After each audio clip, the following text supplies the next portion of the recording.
Assalamualaikum warahmatullahi wabarakatuh.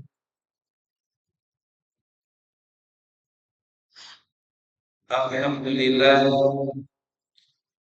alhamdulillahilladzi bi ni'matihi tatimmus shalihat wa bi taufiqihi tatanazzalul khairat wal barakat wa bi taufiqihi tatahaqqaqul maqasid wal ghayat. Asyhadu an la ilaha illallah wahdahu la syarika lah واشهد ان محمدا عبده ورسوله داعي الى الخير وترك السيء.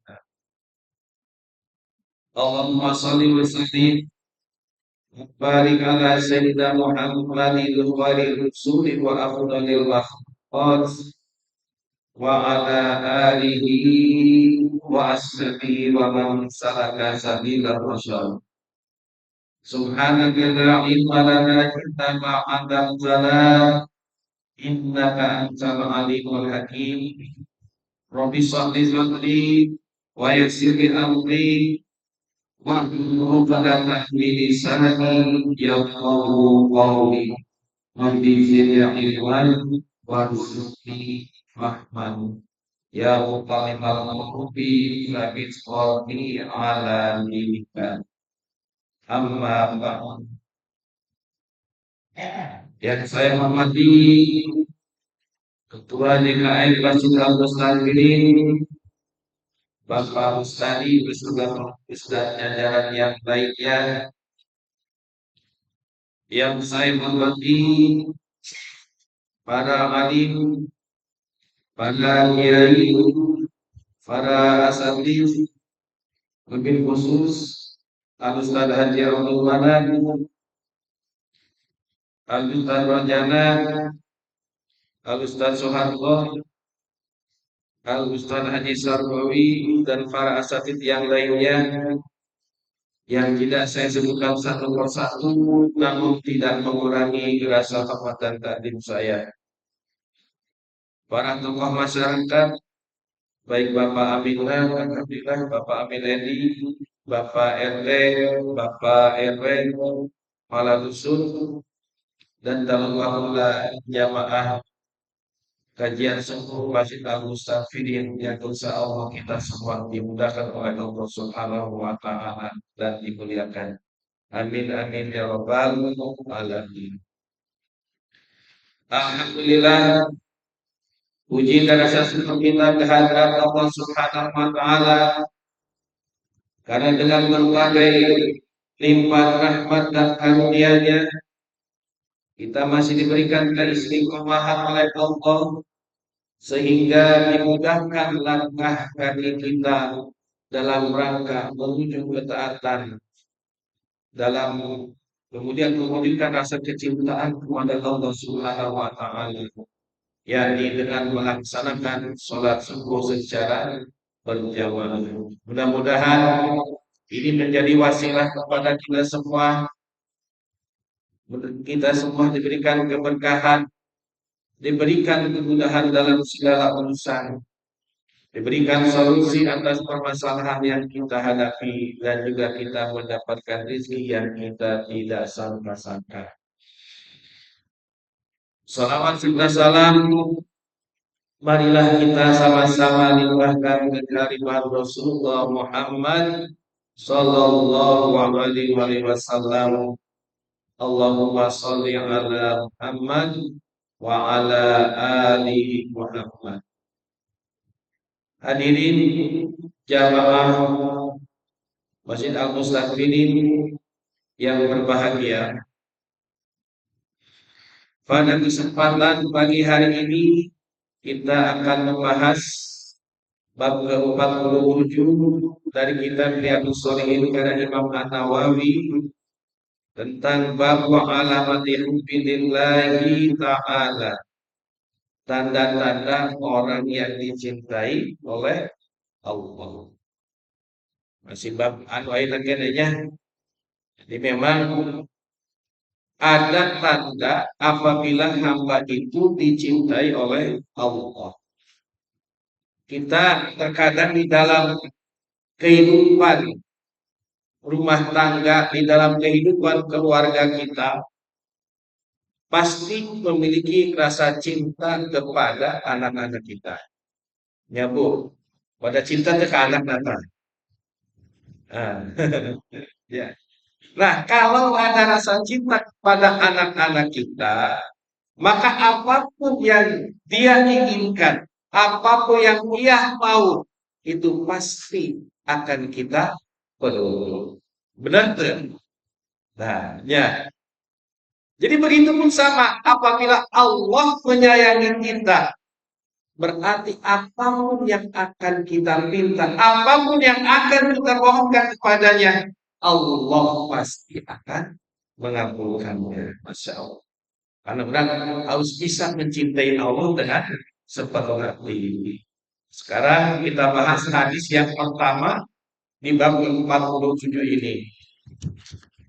Bagaimana ciri orang yang dicintai oleh Allah.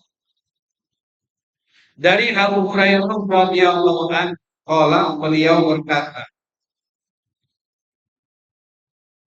Rasulullah Shallallahu alaihi wasallam bersabda, Innallaha ta'ala, sesungguhnya Allah berfirman, kata Nabi. Ini berarti termasuk kepada hadis qudsi, hadis yang langsung diterima oleh Nabi.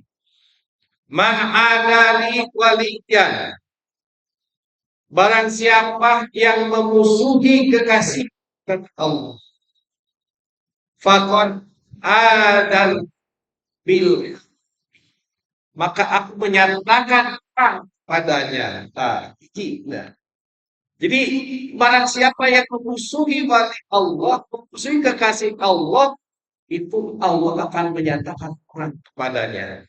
Maka kurang hindari sifat memusuhi kekasih.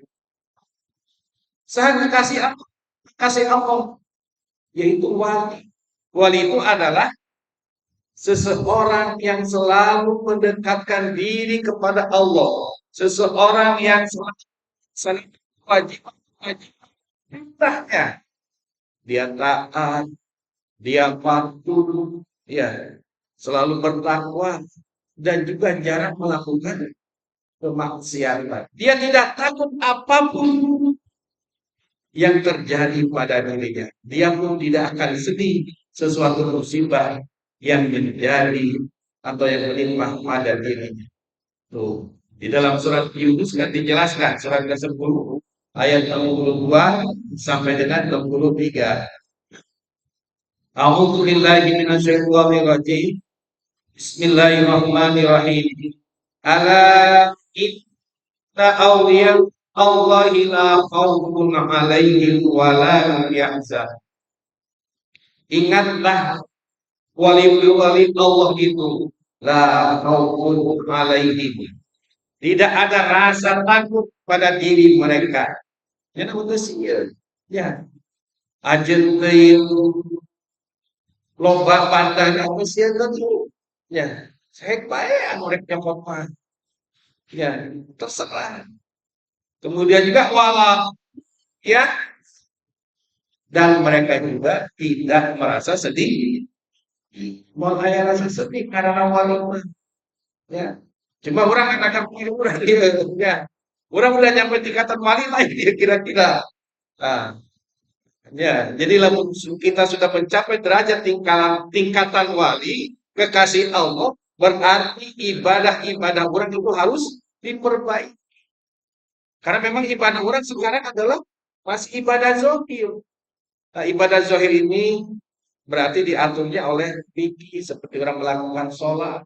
Nah, ini ibadah zahir. Melakukan ibadah puasa, kita ibadah zahir. Melakukan zakat, ibadah zahir. Kita baru sampai tingkatan ibadah zahir. Belum mencapai ibadah kurang. Nah, ini tingkatan yang kedua. Tingkatan hati. Selain orang sholat 5 waktu, jaga hati orang. Bahwa ketika kita melakukan sholat, jauhi rasa keinginan untuk dipuji oleh orang lain. Ketika kita mau menginfakkan harta kita ke masjid, jauhi rasa ayang dipuji atau ayang, atau kita membantu orang dengan cara menyebut-nyebutnya kembali. Nah, dia ngomong aing mah, dia mau bisa sakit, tidak menurut aing mah dia mau bisa bayar rumah sakit. Nah, kita hindari seperti itu. Kalau hati orang sudah bisa iman seperti itu. Karena di dalam surat Al-Baqarah dijelaskan, Bismillahirrahmanirrahim. Ya ayyuhalladzina amanu la tubtilu shadaqatikum bil manni wal adha.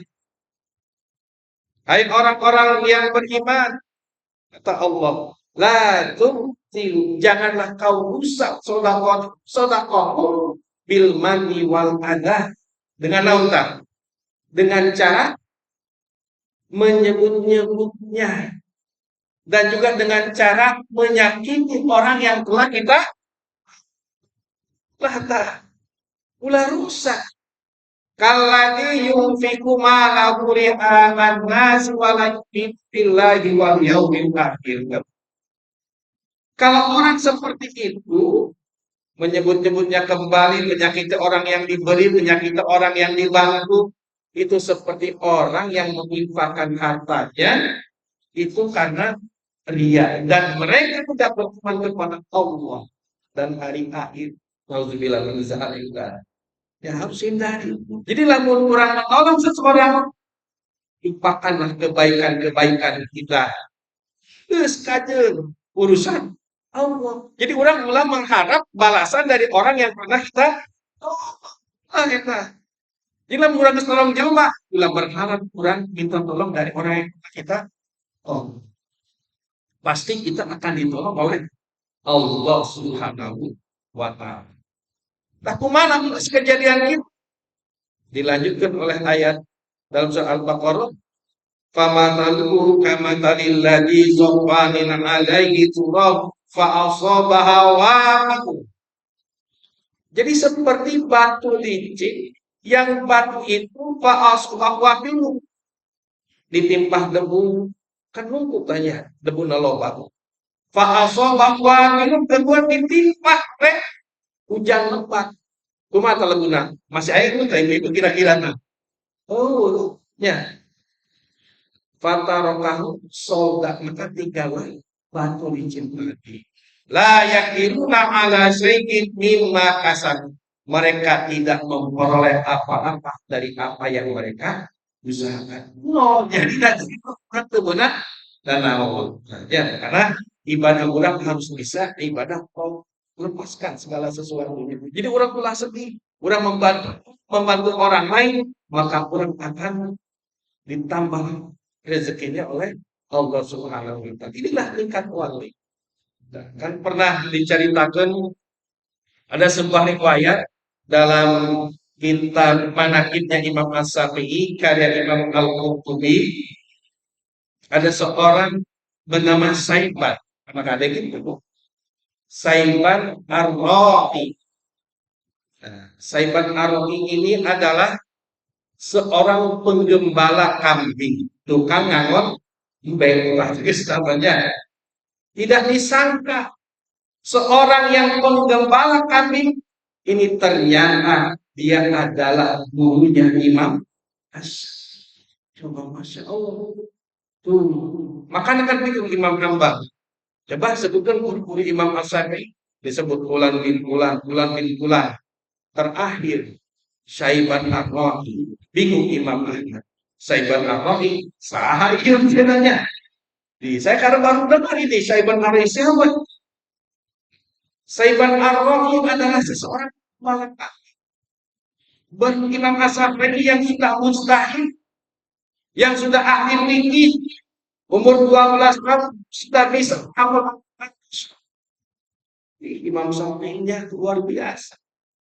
Jadi mana Imam Syafi'i ketika menghafal Quran, bisa pun ngapal halaman 41 dalam hadinya. Ya, ditutuplah halaman 42 nanti di sebelah kiri. Supaya ulah asup tak otaknya. Karena bukan langsung ingat ya. Tapi dengan Allah, ya. Ngapal surat Al-Kahfi oke, balik deui baca. Bismillahirrahmanirrahim. Qul ya ayyuhal kafirun la a'budu ma ta'budun wa la antum ma'bud wa la ana 'abid ma 'abadtum wa la antum 'abiduna ma a'bud wa la ana 'abid ma 'abadtum. Tadi jadi kan bolak-balik Al-Quran banyak. Aku geus usia orang di sekolah kieunya. Tah, oke, itulah Imam Hasyim. Walaupun orang geus tua, geus kolot, tetap semangat. Ya, tetap orang kudu meluangkan waktu untuk sering membaca Al-Quran. Karena lamun Al-Quran kurang teu dibaca, kurang teu dipahami, kumaha urangnya. Kumaha umat Islam tetapi Al-Quran tidak dibaca. Nah, Imam Hasyim seorang mustahil berguru pada Kisah. Suatu ketika Imam As-Syafi'i kebingungan, dia akan melakukan sebuah ijtihad. Ada satu permasalahan yang memang tidak bisa dipecah. Dia sering diskusi dengan guru-gurunya, tukar pendapat, bukan timu-timu. Solusi. Terus minta Gusti Allah, setiap malam sholat, datanglah Imam As-Syafi'i itu kepada Kisah Imam Al-Ghazali. Itu ada tadi negeri Bandung Imam As-Syafi'i. Ya. Kenyawan Imam Syafi'i itu adalah seorang wali.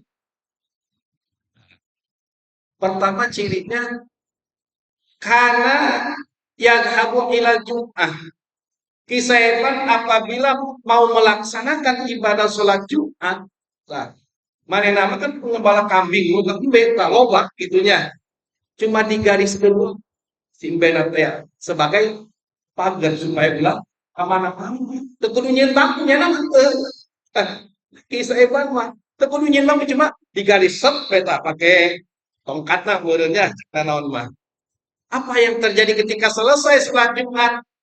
Itu kambing tetap pada tempatnya ala latiha dan dia tidak kemana-mana lam tataharrik lam dan juga kambingnya tidak ada yang keluar satu luar biasa. Nah, makanya hati-hati bisa ini ngomong beda ada dan semua itu maghrib bisa kamu bisa kan ayah sahabat tadi cina ban ayo naon dia mah hujan saya gitu. Mana cara mental kisah banget kan? Kisah itu mah gampang. Tapi langsung sholat, ini langsung ya. Mana ya mega ya? Lain mega musikannya. Pada, ayo mega hadir. Mega, kisah tetap datang. Turunkan hujan. Ya. Nah, ayo orang begitu kira-kira deh. Kita petek hajat, hujan. Mega kan itu, apa hujan datang? Luar biasa. Anu gak diungkir. Itulah kelebihan-kelebihan kalau memang Allah sudah mencintai. Jadi ketika segala sesuatu tinggal benar para rakyat tinggal kisah Iban. Turun kan ya. Ketika Saiban buka junub, misal kerja encan mandi, digerus kawan. Turun kanya anak mati langsung. Coba gitu. Waduh, masya Allah. Ya, kira udah meta kelapa, ayam kelapa, kudu naik kelap, kudu heula. Kudu langsung datang, akal kelapa. Masya Allah, luar biasa. Ya, tah itulah aulia Allah. Yang memang telah dibuktikan kelebihan-kelebihannya dari hamba-hamba yang lain. Masya Allah ya. Imam Syafi'i saja berguru pada kisah hebat itulah yang dikatakan wali Allah. Jadi wali min aulia Allah. Orang yang selalu mendekatkan diri kepada Allah, maka kita jangan sampai memusuhinya. Para ustaz kita, para alim ulama-ulama kita juga dijauhi. Ya, karena memang dia adalah orang yang paling dekat dengan Allah. Oh, ulah sok dimusuhi. Karena kalau orang memusuhi wali Allah, maka Allah akan memerangi kita. Ayo, orang jalin silaturahmi dengan para guru-guru orang, ustad-ustad orang anu aya di Beijing. Nah, ya. Jadi ulah sampai dimusuhi, ulah sampai diomong. Apabila memang ada kesalahan yang pernah dilakukan, maaf saja karena sifatnya manusia. Maafkan. Apabila memang ada sesuatu yang memang tidak sesuai dengan hati nurani kita, ayo mari kita diskusi. Ulah diomongkan di luar kita. Ayo bisa kena DKM, misalkan begini, begini, begini. Ayo orang diskusikan bareng-bareng cari solusi. Kan lamun geus liar mata hasudan-hasudan gibah-gibah bahaya. Ya. Nah, makanya kurang apabila memang ada sesuatu permasalahan yang tidak sesuai dengan hati nurani kita, tidak sesuai dengan pendapat kita, maka ayo kurang pukul, kurang diskusi, lain tempat gitu maksudnya. Nah, jadi masih ia dibaca dalam dia misal guna ketika sholat membaca surat Al-Baqarah membaca Bismillah, wah iya mah lain deh cina jeung gitu ya. Itu kita sampaikan ya. Gitu. Nah, jadi memang kita harus bisa memahami pendapat-pendapat orang lain. Kan sama ketika Imam As-Syafi'i dan Imam Hambal bertanya kepada Kisaiban, apa yang dia tanya? Wahai Kisaiban, bagaimana pendapat ketika ada seseorang yang lagi sholat, kemudian lupa rakaat pertama atau rakaat kedua? Maka Kisaiban menjawab, alamat madhabina atau ala madhabikum. Ini menurut madhab kamu atau menurut madhab kami, kata Kisaiban. Di kata Imam Syafi'i, emang macam ayat dua gitu ya.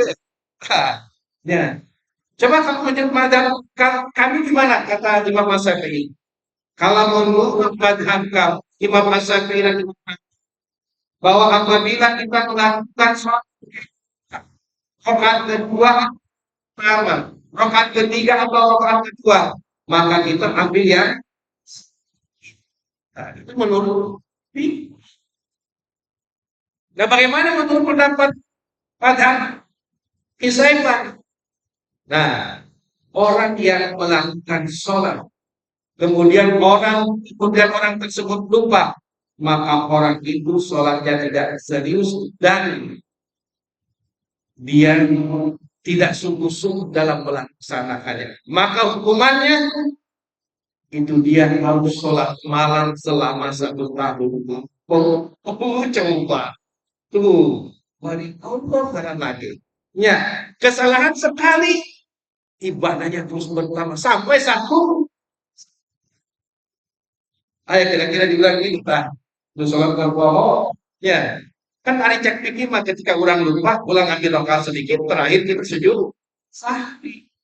Nah, hari menurut para wali Allah mah harus tingkatkan hakikat. Ya, tuh ditambah dengan sholat ibadah selama 1 tahun. Oh, ibadah-ibadah malam. Sanggup tuh taibih kita. Masya Allah. Ya, jadi memang kita harus bisa menghargai perbedaan-perbedaan pendapat. Kemudian ditanya lagi ke Imam Syafi'i dan Imam Hambal. Nah, bagaimana kalau kita memiliki binatang kambing sebanyak 20 ekor? Nah, cek saya baca. Ala madhabina, ala madhab bikum. Menurut madhab kami, apa menurut madhab kalian? Kalau begitu gimana menurut saya? Kalau menurut madhab kalian bahwa apabila kita memiliki kambing 20 ekor, maka tidak harus mengeluarkan zakat. Tapi menurut madhab saya itu semuanya dikasih sama. Coba, karena kambing adalah milik Allah, saya juga adalah milik Allah. Saya mah hanya budak, yang punya mah adalah majikan. Majikannya siapa? Tuh, jangan mereka aja penapet ini diberi. Nah, ya. Orang tunggu ngomong berapa kali satu diberi. Nah, kira-kira bilang kumaha ayo. Diberi itu tak? GBD itu beli. Itulah. Karena memang di hati kurang ada rasa kekhawatiran. Bisi kurang terbuka nih. Berarti keyakinan orang masih belum setingkat. Jadi ibadah-ibadah orang air masih ibadah zahir. Tapi insya Allahnya sedikit demi sedikit ibadah zahir orang naik kepada tingkatan ibadah kolbu, kemudian naik tingkatan kepada hakikat sehingga kita dekat dengan Allah Subhanahu wa taala apa dekat dengan Allah. Nah, kita yang pertama bahwa kita itu harus bisa mencintai wali-wali Allah. Kita harus dekat dengan para ulama, jangan sampai memusuhi, pula sampai ngomongin baik. Bukan. Nah, khawatir Allah benci kepada kita, khawatir Allah benci kepada kita. Kalau memang ustaz itu atau ulama itu membuat kesalahan, ayo kurang diingatkan, tapi ulah di tempat ayo barang-barang itu tak maksudnya. Ya, itulah yang harus kita lakukan agar kita memang dicintai oleh Allah Subhanahu wa taala. Ya, eta yang man ada di waliyan faqad adan fil haqi. Kemudian selanjutnya dalam hadis ini dijelaskan bahwa wa mata qarraba ilayya abdi bisyai'in. Tidaklah seorang dekat kepada bisyai'in dengan sesuatu ahabbu yang lebih dicintai ilayya mimma taraktu alaihi daripada apa-apa yang telah aku wajibkan kepadanya. Maksudnya apa dalam teks ini? Bahwa tatkala kita ingin dicintai oleh Allah, maka jangan sesekali kewajiban-kewajibannya kita tinggalkan. Cinta kepada Allah itu harus lebih tinggi daripada cinta-cinta kepada yang lain. Artinya apa? Tatkala kita melakukan ibadah, maka kita harus melaksanakan dengan khusyuk. Sholat berarti kita melaksanakannya sebagai laki-laki harus sering berjamaah di masjid. Nah, itu salah satu indikator kita melaksanakan kewajiban-kewajiban yang telah Allah berikan baik di dalam Al-Quran maupun hadis. Nah, ya. Jadi memang orang berusaha itu sudah melakukan sholat dia. Jadi ulah sampai sholatnya pakai main-main gitunya, khusyuk, ulah ingat kenal ketika Allah Akbar. Nah, guys, kehidupan dunia kita lepaskan dalam pikiran dan hati kita. Tanya, jadi emang geus sholat masih ingat kali-kali bae gitu ya. Buat kemarin sholat makan sok poho namanya. Tapi memang yang namanya manusia tidak luput dari salah dan lupa, tapi ulah salah bae deui nya. Jadi harus serius dalam sholatnya, harus khusyuk. Makanya cara khusyukna naon? Urang kudu loba belajar memahami makna sholat. Semua si panjang itu, ini jam 5:10 gitu ya. Aduh, ayo ngomong kerasa itu. Ya insya Allah, lama ya jalur abdi ya taqarrabu ilayya bin nawafil hatta tibu. Wallahu a'lam bishawab. Insya Allah kita sambung di minggu yang akan datang.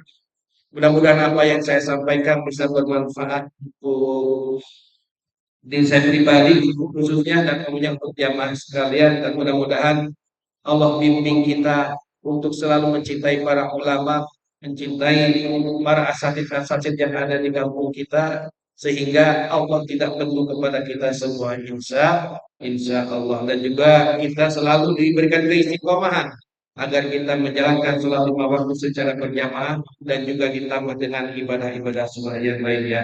Kebenaran datangnya dari Allah Subhanahu wa taala, kesalahan dari saya pribadi. Wallahu a'lam billaahi. Assalamualaikum warahmatullahi wabarakatuh.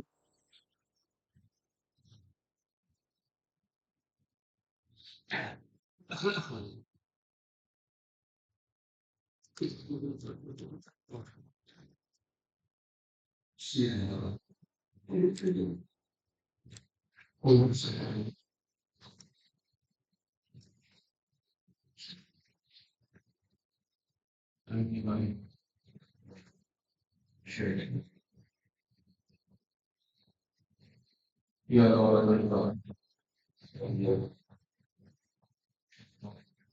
Allah